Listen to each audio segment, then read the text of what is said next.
আসসালামু আলাইকুম রহমতুল্লাহি ওয়া বারাকাতুহু। আলহামদুলিল্লাহি ওয়াহদা ওয়াসসালাতু ওয়াসসালামু আলা মান লা নাবিয়্যা বা'দা। সম্মানিত দর্শক ও শ্রোতা মণ্ডলী, আমি আজকে আপনাদের সম্মুখে বলবো যে ঈদুল ফিতর নামাজ পড়ার সময় যদি ইমাম সাহেবের তাকবীর ছুটে যায় তাহলে ইমাম সাহেব কি করবে। 2 নম্বর বলেছি যে কোনো মুক্তাদি যদি ইমামের সাথে প্রথম রিকাতের মধ্যে নিয়ত বান্ধিয়া তাকবীর তাহরিম আমদার পর সানা পড়ার পর 3টা অতিরিক্ত তাকবীর দিতে হয়, ওয়াজিব তাকবীর।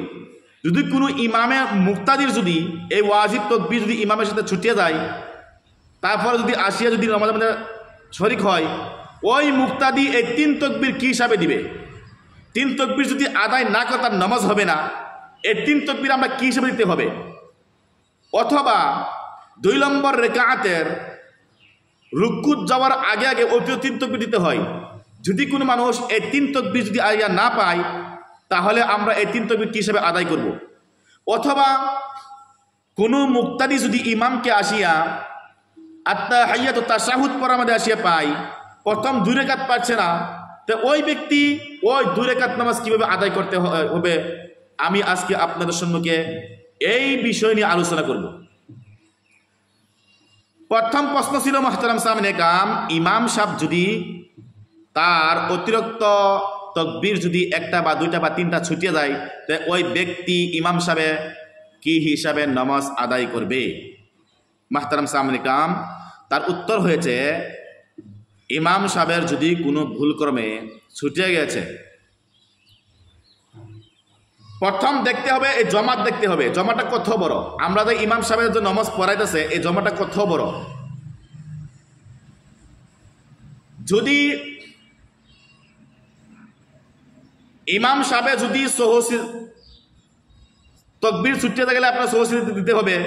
আর ইমাম সাহেব যদি সহসিজদা দেয়, অতিরিক্ত 6 তাকবীর থেকে যে কোনো 1টা 2টা 3টা ছুটে গেলে আপনার সহসিজদা আসবে। আর এই সহসিজদা না দিলে নামাজ হবে না। আর ইমাম সাহেব যদি মুহতারাম সামনে কাম নামাজ পড়াইতেছে যে জমাতের মধ্যে, আর এই জমা যদি অত বড় হয়, যদি ইমাম সাহেব সহসিজদা দেয় তাহলে পিছের দিকে মানুষে শুনবে না, বিশৃঙ্খলা হবে। আর জমাত বহুত বড়, 10 কাতার বা 15 কাতার 20 কাতার 70 কাতার 50 কাতার খাড়া হয়েছে, বহুত বড় জমাত। তাহলে মুহতারাম সামনে কাম ইমাম সাহেব যদি কি করে এই অতিরিক্ত 6 তাকবীর ওয়াজিব তাকবীর যদি ছুটিয়ে দেওয়ার কারণে সহসিজদা না দেয় তাহলে তার নামাজ হয়ে যাবে। হ্যাঁ, যদি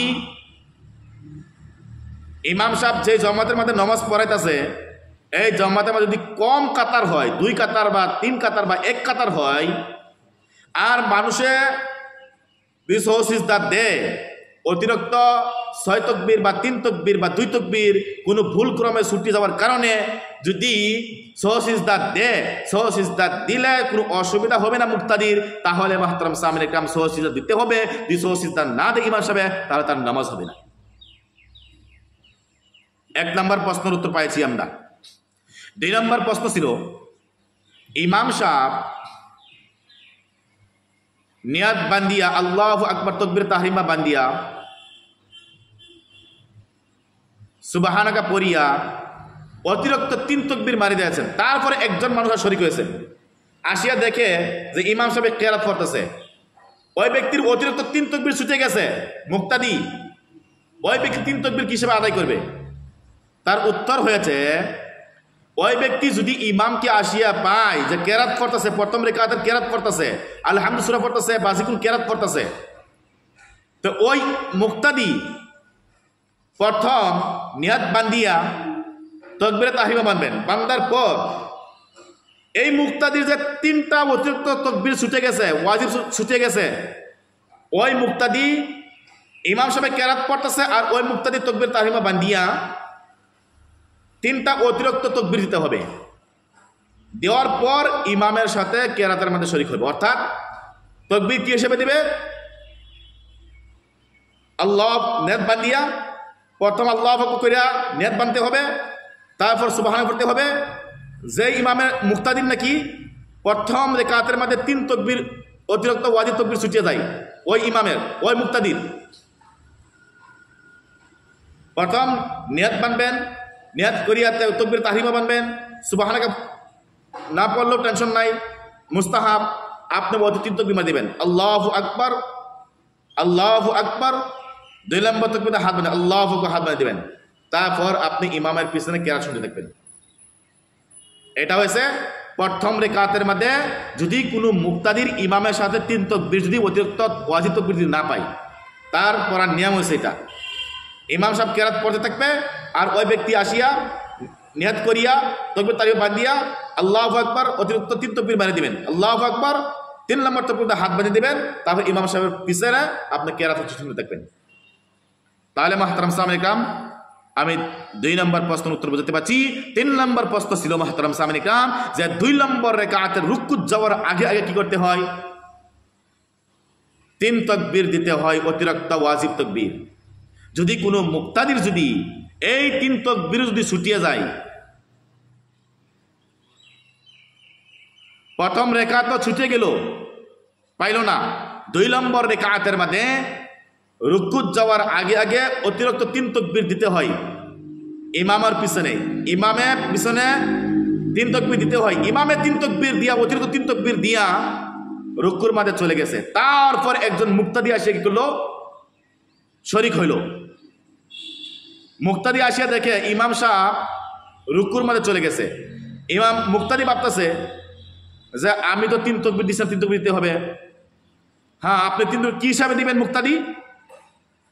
ইমাম সাহেবকে যদি আপনার সম্ভাবনা হয় যে আমি রুকুর মাঝে গিয়া পাবো, এই 3 তকবীর দিয়া রুকুর মাঝে গিয়া পাবো, তাহলে আপনি নিয়াত বান্দিয়া, জলদি নিয়াত বান্দিয়া আল্লাহু আকবার করে তকবীর তাহরিমা বান্দিয়া নিয়াত করিয়া আল্লাহু আকবার 3 তকবীর তাহরিমা বান্দিয়া আপনি অতিরিক্ত 3 তকবীর মারি দেন, আল্লাহু আকবার, আল্লাহু আকবার, আল্লাহু আকবার মারার পর মাহতারাম সামনে কাম 4 নম্বর তকবীর দিয়ে আপনি রুকুর মাঝে চলে যান। আর যদি আপনি 3 তকবীর দিতে পারেন না, যে ইমাম সাহেব কি হবে রুকু থেকে চলে উঠে দেবে, তাহলে আপনি আল্লাহু আকবার বলিয়া তাকবীর তাহরিমা বান্দিয়া আপনি কি করেন? রুকুর মধ্যে চলে যান। যদি সম্ভাবনা হয় এই 3 তকবীর ইমাম সাহেব রুকু থাকতে থাকতে আপনি কি করতে পারেন যে 3 তকবীর মারিতে পারবেন, তাহলে আপনি রুকু থাকিয়াই আপনি আল্লাহু আকবার 3টা অতিরিক্ত তকবীর মারি দেবেন, আল্লাহু আকবার, আল্লাহু আকবার। আপনার 3 তকবীর অতিরিক্ত তকবীর রুকু দিয়ে আপনার আদায় হয়ে যাবে। আর যদি মাহতারাম সামনে গ্রাম আপনার ইমাম সাহেব রুকুত গিয়েছে, 3 তকবীর দিতে পারছেন না, সম্ভাবনা নাই রুকুত দিয়ে পাবো, তাহলে এত আপনার এই রেকাতে আপনার ছুটে গেল। তারপরে আপনার উঠিয়া কি করতে হবে? যখন ইমাম সাহেব সিজদা করবে, সিজদা করে তখন বসবেন 2 নম্বর রেকাত পড়িয়া, আপনার তো প্রথম রেকাতও ছুটে গেল, 2 নম্বর রেকাতও ছুটে গেল,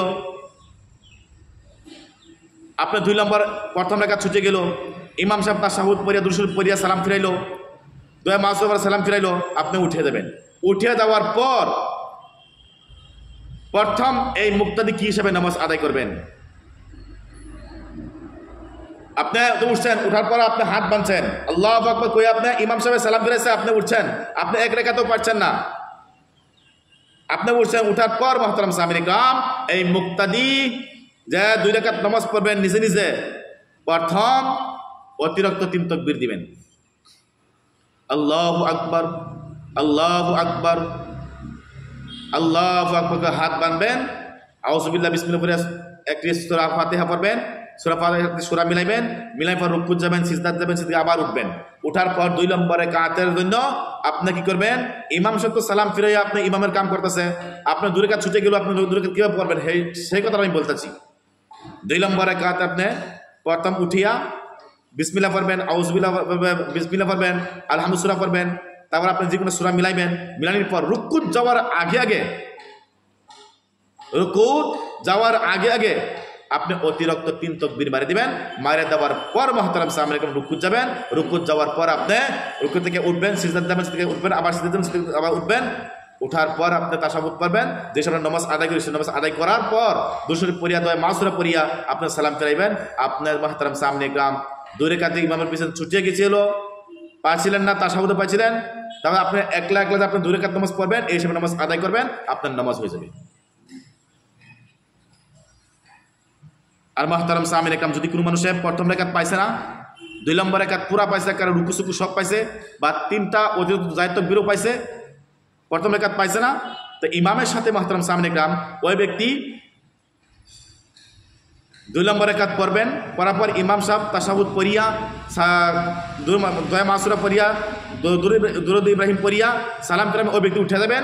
উঠে যাওয়ার পর প্রথম রাকাত ছুটে গেছিল, এই প্রথম রাকাতে উঠার পর আপনার তো অতিরিক্ত 3 তাকবীর ছুটে গেছিল, এই 3 তাকবীর আপনি কিভাবে দিবেন?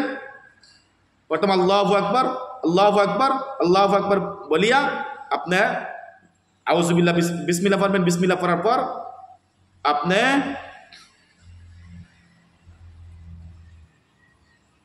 আলহামদুলিল্লাহ সূরা পড়বেন, জীবনে সূরা মিলাইবেন, তারপরে আপনি মাহতুব রুকু যাবেন, সিজদাত যাবেন, সিজদাত গিয়া আপনার নামাজ পুরা হয়ে যাবে, সালাম ফিরাবেন, নামাজ পুরা হয়ে যাবে।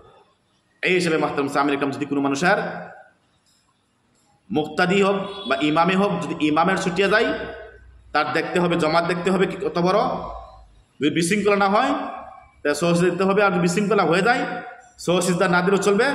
মুক্তাদির যদি মুহতারাম সামিল ইকরাম এরকমভাবে ইমামের পিছনে যদি অতিরিক্ত 3 তাকবীর ছুটিয়ে যায় তাই এই হিসাবে আদায় করতে হবে। ওয়া আখির দাওয়ানা আলহামদুলিল্লাহি রাব্বিল আলামিন।